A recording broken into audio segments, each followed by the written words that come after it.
the player has really unlimited freedom to move around the game world, to be able to kind of tackle different challenges and different missions and kind of different moments in the game in different orders. And so our mission structure is fundamentally non-linear.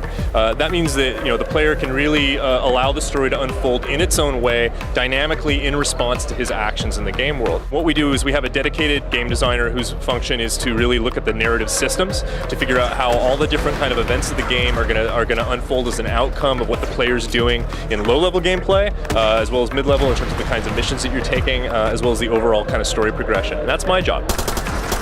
One of the biggest issues for us is that we really made a decision early on that it was going to be very important to have these buddy characters. The buddies are basically characters that that we want the player to be able to kind of meet. We're not imposing them on the player. The player can kind of find them or not find them, and kind of choose to interact with them or not choose to interact with them. But we wanted to make sure those buddies had a purpose and a function for being in the game. And so we made them important in the sense that they give the player additional objectives that he can perform, but they also allow the player to get rescued if the player gets into big trouble. Well, part of the problem is we wanted to make sure that those buddies felt like they were real characters in the world and that they weren't protected somehow, that we weren't insulating them from being harmed, and that ultimately the player had the power of life and death over those characters.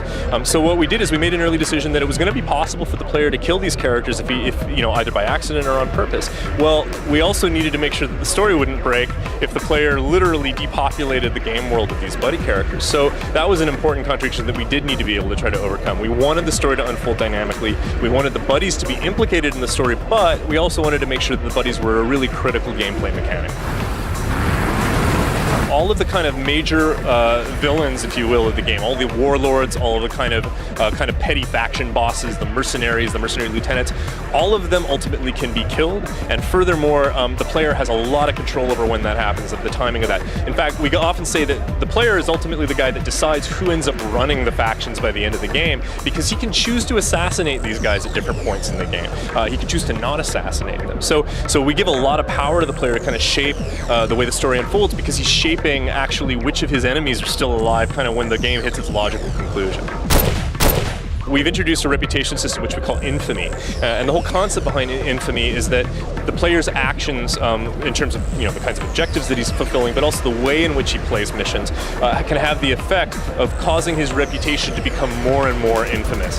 He can try to kind of keep that under control, or he can embrace it and really, essentially become a bastard and really try to kind of increase his infamy, increase his reputation until everyone around him is afraid of him. Now, we're not passing moral judgment on that. We're saying that's a valid way you could take on a situation like this. After all, we are asking him, to go into a war-torn, failed state and deal with, factions and militia and all of these kinds of terrible, moral gray areas. But at the same time, we did want to make sure the player understood there were consequences.